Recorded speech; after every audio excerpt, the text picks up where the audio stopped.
regăsit la o nouă emisiune Telegrama Culturală. Ca și până acum, vă mulțumesc că ați hotărât să ne urmăriți. Iată ce avem pentru astăzi. Vernisaj Diana Serghiuța la Galeria Calina din Timișoara, apoi în partea a doua invitație la teatru pentru ultima reprezentație din această stagiune a piesei Cerere în căsătorie de Anton Pavlovici Cehov. În încheiere ascultăm muzică cu Mario and the Teachers, prieteni ai emisiunii noastre. Acestea fiind spuse, vă urăm distracție plăcută alături de noi.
Citirea, ghilimele, acestei expoziții, decriptarea acestei expoziții, nu este deloc simplă.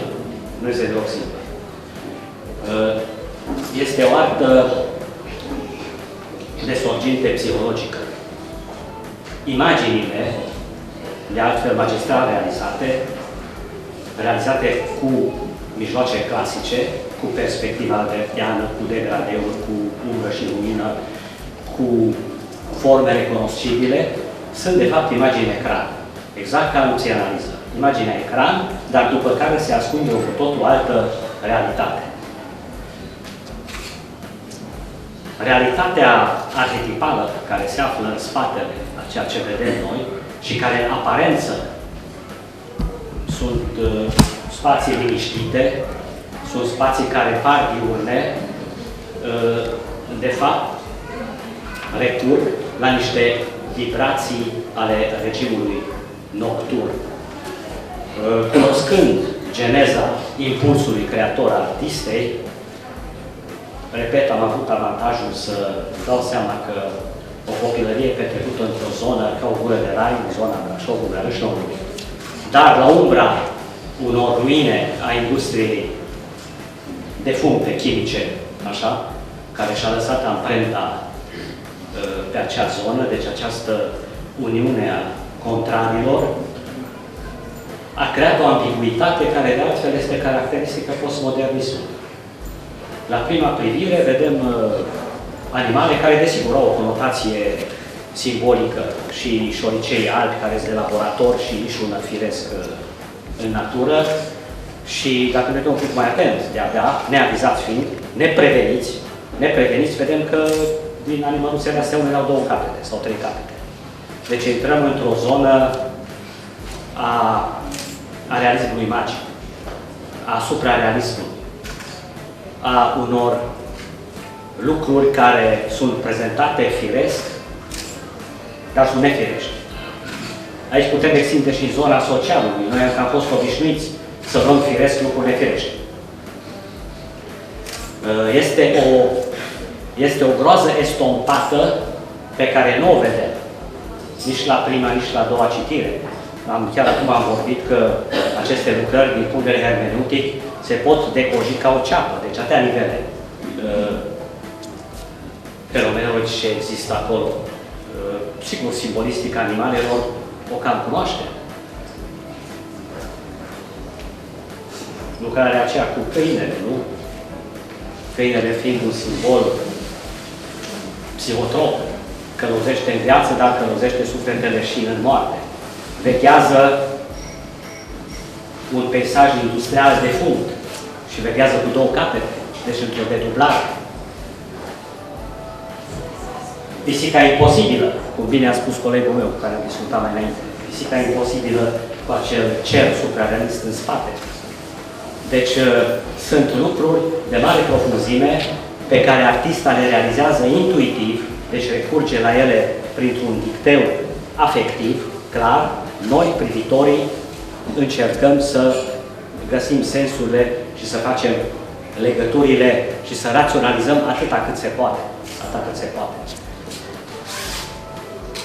Pisica, simbolistica pisicii, la care ea mi-a spus că e pisica ei și mai departe. Sigur că este mult mai mult acolo. Acolo e o acrobație cosmică într-un interior de bloc. Eu niciodată n-am văzut un calorifer care e ceva sinistru pictat atât de frumos. Asta așa, paranteză. Deci e o sinistreală caloriferul, dar aici este pictat cosmic, magistral.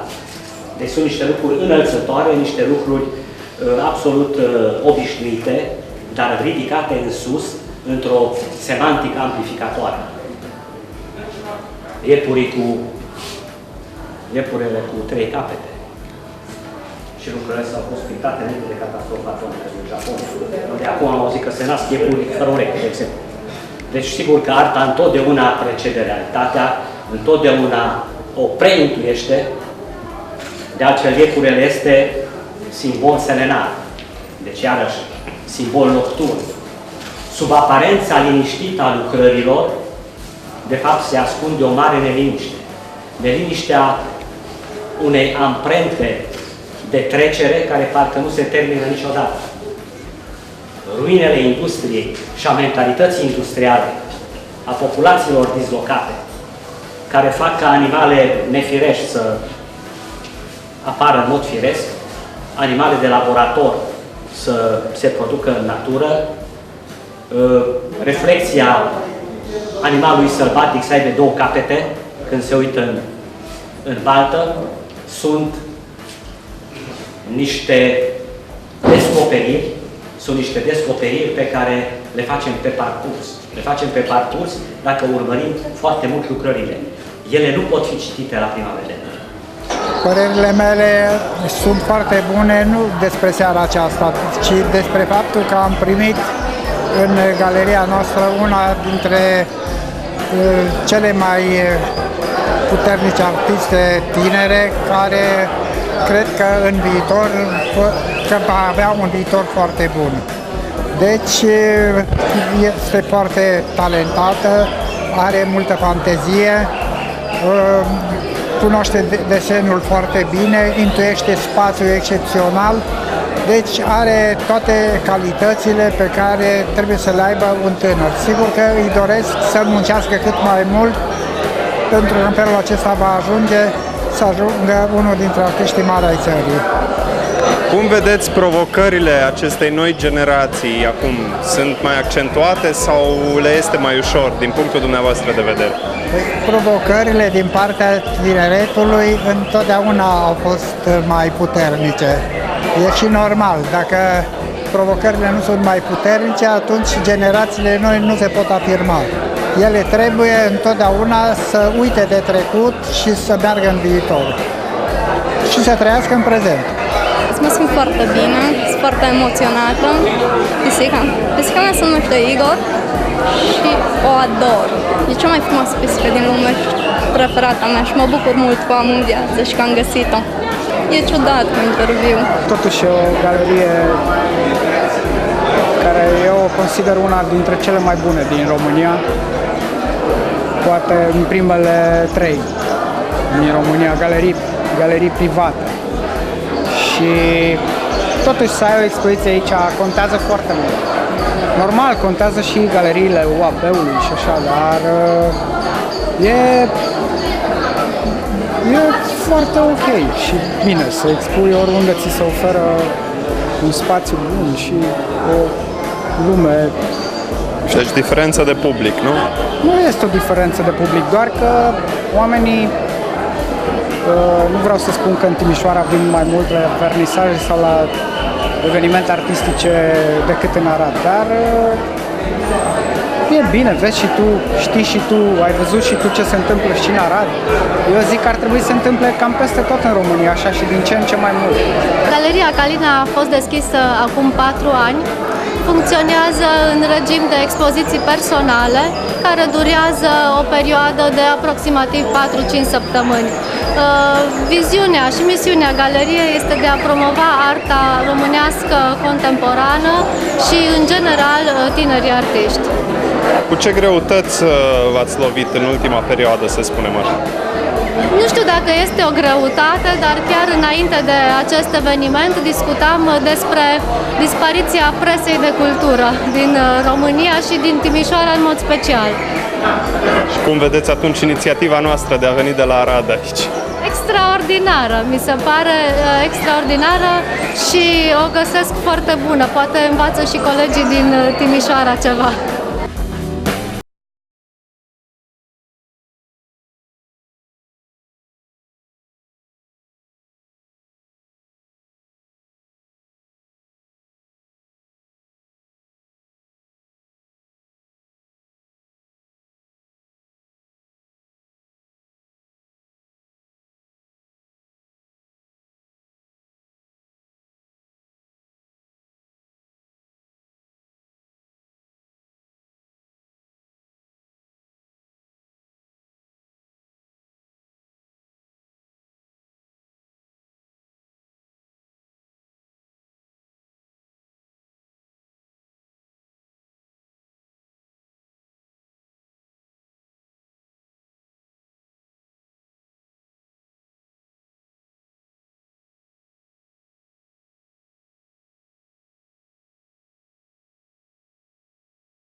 Te întreb ce s-ar potrivi în casa ta nouă? Dorești să faci un cadou original? Tu și colegii tăi vreți să vă surprindeți șeful? Galeria Tocaci oferă soluția potrivită. Tablouri originale pentru oameni originali. Ne găsiți în Arad, pe strada Lucian Blaga, la numărul 3, la Galeria Tocaci. Informații la numărul de telefon 0740 641 235. Un tablou bun este un cadou întotdeauna bun. Dacă vrei tablouri unice sau restaurări pentru obiectele de artă la care ții mult, dacă dorești să afli mai multe despre antichități, să vinzi ori să cumperi obiecte de valoare, atunci apelează la un profesionist, un artist care să te îndrume pentru a lua deciziile potrivite. Pavel Iuric este omul de care ai nevoie. Îl găsești în Arad, strada Grigore Alexandrescu, numărul 12 sau la telefon 0722 344 808.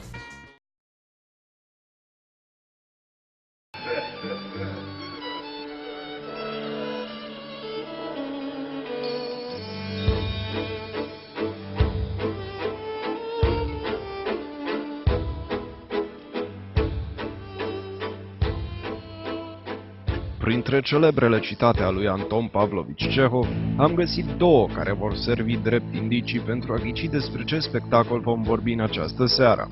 Indiciul numărul 1. Căsătoria trebuie făcută din dragoste.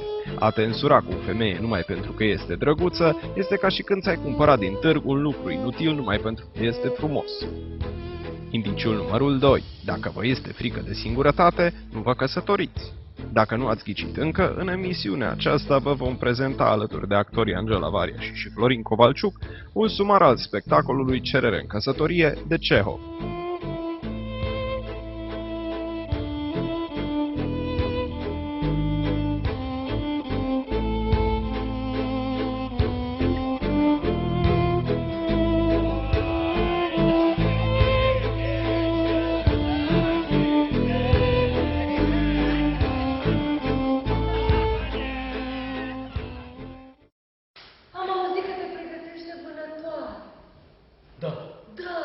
La cocoș de munte. La cocoș de munte.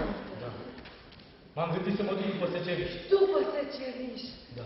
Te rog.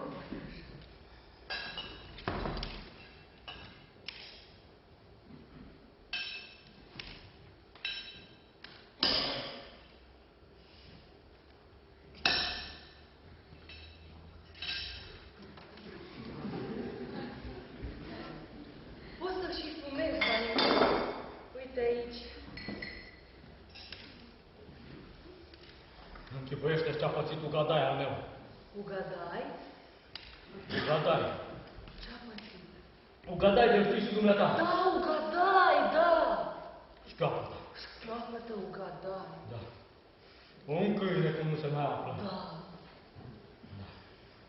Dar din ce pricină, mă rog? Nu știu, trebuie să-mi fi mușcat celălalt câini. Da. Sau să-ți fi scrântit piciorul. Câine cum nu se mai află. Da. Nu mai spun de bani. Da. I-am dat lui Mironov pe el 350 de ruble.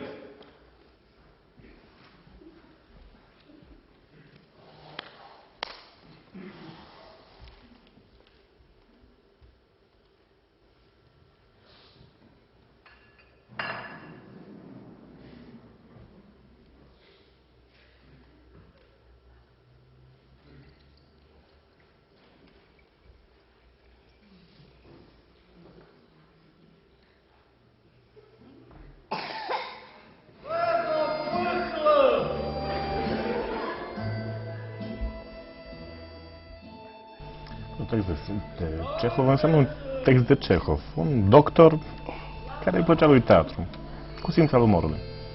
A apărut undeva într-o revistă care a fost publicată cu ocazia Festivalului de Teatru Clasic. Cehov, murături și iarăși Cehov. De unde? Murăturile sunt de la Cernăuț, de la mina de acasă. Cehov e de la Biblioteca Județeană, din Arad și iar așa.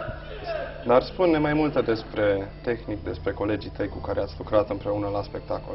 Păi despre tehnică aici l-aș menționa pe Ionel Bulbuc, colegul meu, care e tehnic, un actor foarte tehnic și bun.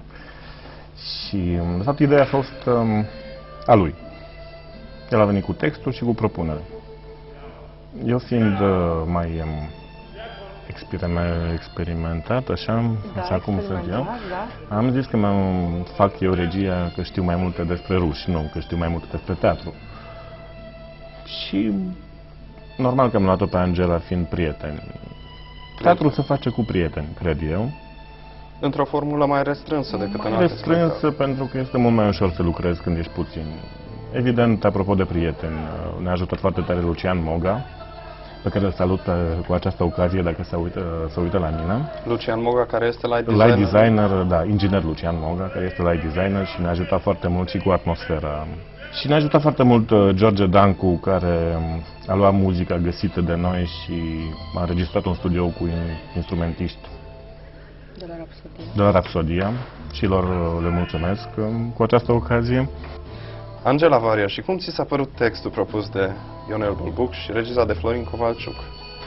Un text amuzant, cred că a fost al doilea motiv pentru care am acceptat, să zic așa, să joc. Și cred că lumea acum are nevoie să se amuze la teatru, are nevoie, dacă noi vrem să fim într-o distribuție și să fim prieteni, să ne simțim bine, cred că și lumea, spectatorii care vin la teatru acum, în clipele astea, au nevoie să fie bine dispuși, să zâmbească. Deci ați propus o comedie care poate nu se înscrie în totalitate în repertoriul teatrului de până acum, sau?